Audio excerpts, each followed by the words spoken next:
Hi, my name is Nimit Hi, Batavia. My name is Siddhant Desai. I'm Aryan and I'm 17. I'm Mehul Doshi, and let's try to understand privilege.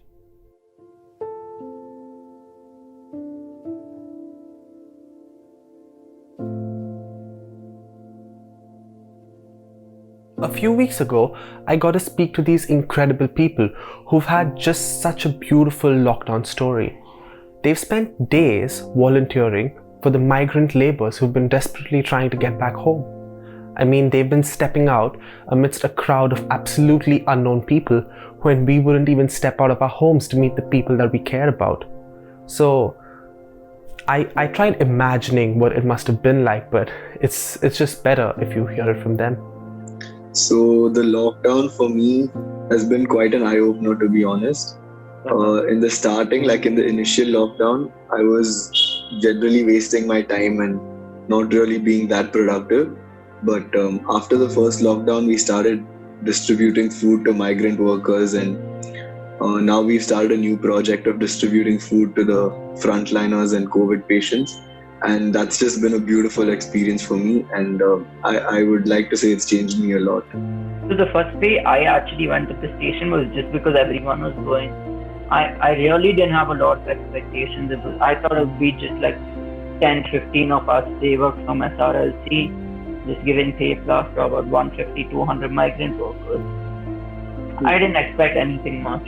But when I went there, there's already this huge group of 40 people working hard, working quick, like really quick. And I'm like, oh wow, this is big.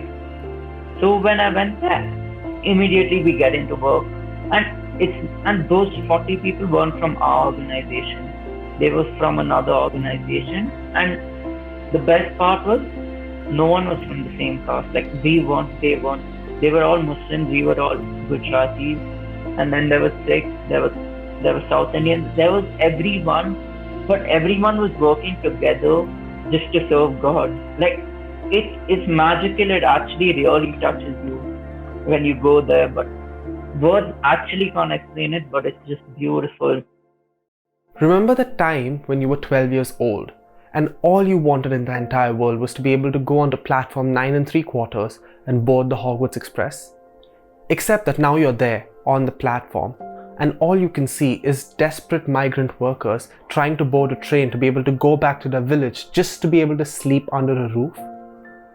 Messes with your mind, doesn't it? We were like helping a few of the passengers carry their luggage because, like if they were traveling alone with children and stuff, then it would be difficult to look over their children and carry their luggage in the crowd and getting into the train and stuff like that. So I was helping this one lady I was carrying her luggage for her, and she was a single mother with 5 children, and she was alone carrying the luggage for all of them, and the kids were like from an age of like I'd say 3 years old to 8 years old. So the kids were also really like young. So she was like taking care of the kids and holding all her luggage. And so I asked her like how come she's going back home. And she told me that she used to work in Jindal, and she said that they obviously had to let her go because of the virus, and so she lost her job. And the place where she was staying, the landlord didn't allow her to stay because she couldn't pay her rent. Correct. So for the last few days while she was waiting for a train, she was literally homeless. Like she didn't have a place to stay. She was just waiting for the train to come. And like wherever she could, she would sleep with her 5 kids. So that was really scary for me because I used to complain that like, oh no, I have to stay at home every day. I can't go out. I can't enjoy. But like, I never realized that I should actually be saying thank you that I have such a nice home. And I have so many more reasons to be thankful for instead of complaining. So life before volunteering was just, oh, I have online classes. Oh, what do I watch on Netflix? Oh, what do I do? This, that. It was always me. What do I do? Complaining. Just complaining I can't meet my friends. I can't go out and all that. But when I actually went out to Seva, the migrant workers didn't have a roof to stay under. They didn't have electricity. They didn't have food. They had no money. They had no clue what they were going to do. To be very honest, we were leading a very lavish life. Like we had so many options. So I can Netflix, I can see my friends on Zoom. They don't even have a school to go to. I can do this, I have something to keep me occupied. I have electricity, I have food, I have everything. But they just don't have anything. We've taken a lot for granted, and I felt like I've not given back as much as the world has given to me, as much as God has given to me. These guys are just the tip of the iceberg, when it comes down to being a volunteer and helping out someone who's in need. And as you look underneath the surface of water, there are so many stories of, acts of generosity and kindness. And it really, really highlights what humanity is capable of when human beings are in danger. So we weren't the only organization there helping out. Like SRLC, we're a Jain organization, we were helping out there. But there was another organization called the Rahmat Foundation, which was a Muslim organization. And they were doing a similar thing of what we were doing, but they were basically running the show there because they had over 30 sevaks coming in every day. And, they were organizing the entire thing. So if you ask me to share one interaction, I'd actually like to share one of my interaction with one of those sevaks. Because obviously, they were doing a similar thing to what I was doing. So I could relate myself with them in terms of what we're doing every day. And one of them was sharing with me that they've been doing this since the initial lockdown. Like the migrant train, all these things happened in June, around the month of June. So he was sharing with me that in the first lockdown, since the first lockdown, they've been doing this. And that time, the lockdown was like really, really strict. And people weren't allowed to go out at all. And that's when these guys were going out and giving, distributing food to rural areas and slums where people had like no food to eat at all for several days. And the first question that rose up was like, wasn't it a lockdown? How could you go? And that's what he shared with me. That's what really touched me. Because he said that they didn't have any special pass. Like a lot of NGOs get special pass, to go out. They have the permission to go out from the government. And these guys didn't have the permission to go out. But they still went out. And like I'm quoting him, he said that, "Hum maar khayenge aur fir khilayenge." So like that really, really touched me. He doesn't care if he's going to get hit by the cops. Because obviously the cops are doing their job. I mean, it's not their fault. But he was ready to, get beaten up by the cop in order to go and serve the people who really need it. So after all of these stories and so many more that they shared, I finally got around to asking them the main question that I wanted answered. What is privilege, and how has their experience of volunteering and meeting so many other people, changed how they look at privilege or life? Man, everything we have to be grateful for. Like just count your blessings. Don't count your problems. Count your blessings, because I live in a house. I get served 3 meals a day. I mean, those things are super luxury. If you look at what's happening in the world right now. So yeah, just be grateful for everything you have. And I think that's what our spiritual leader has taught us as well.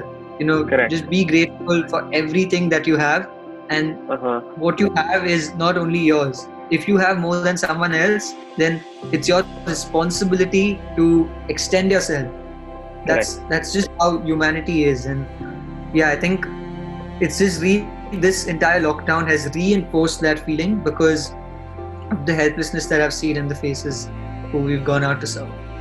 We have everything right now. Like the only essential things right now, a roof to stay under and food to eat. But with all that, we have 3 meals with how much ever we want to eat in between. We have a house with complete electricity. We have Netflix, we have Amazon Prime, we have TV, we have online classes, we have everything. We even have phones, social media, everything. So there is nothing we should really be complaining of. The point of making this video was not to make anyone feel bad about having too many amenities or just being a couch potato for the last few months. I mean, just look at me. In my conversation with these people, I've come to understand privilege, and it's changed the way I look at certain things. And I just wanted to be able to share that realization with everyone, because having understood what privilege is, it has driven me to, be able to give back in whatever little capacity I can to society. And accepting the fact that we are a lot more privileged than so many people out there, that's the first step in trying to make a better place and helping someone else out who really does need it. To conclude, I would like to quote Casey Neistat, because he beautifully explains what privilege truly means. When you don't think that something is a problem, because that something doesn't affect you personally, that's privilege.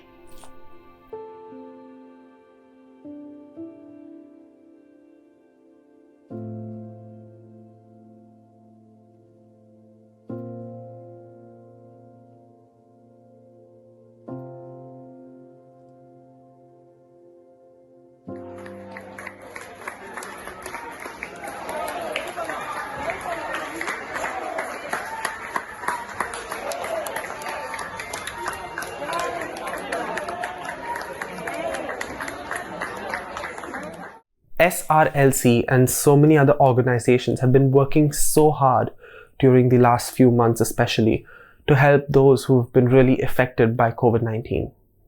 And all of these organizations could really benefit if we contribute in some small manner, because they've been providing meals to so many people who are not in a position to make arrangements for themselves absolutely free of charge. And it gets really expensive for an organization to make thousands of meals a day. So they have fundraisers in place where people can come and donate as much as they want. If it could be a small amount or a little bit larger, depending on how privileged you believe yourself to be. And I really urge everyone to be, at least try and spread the word so that they do get a good amount of funds raised. And it really does go out in helping people, helping those who are really in need. And if you can donate, even a small amount, it would really, really go a long way in helping someone out. At the very end, I'd just like to say, please stay safe and remember this. If you've been able to watch this video, you are incredibly privileged.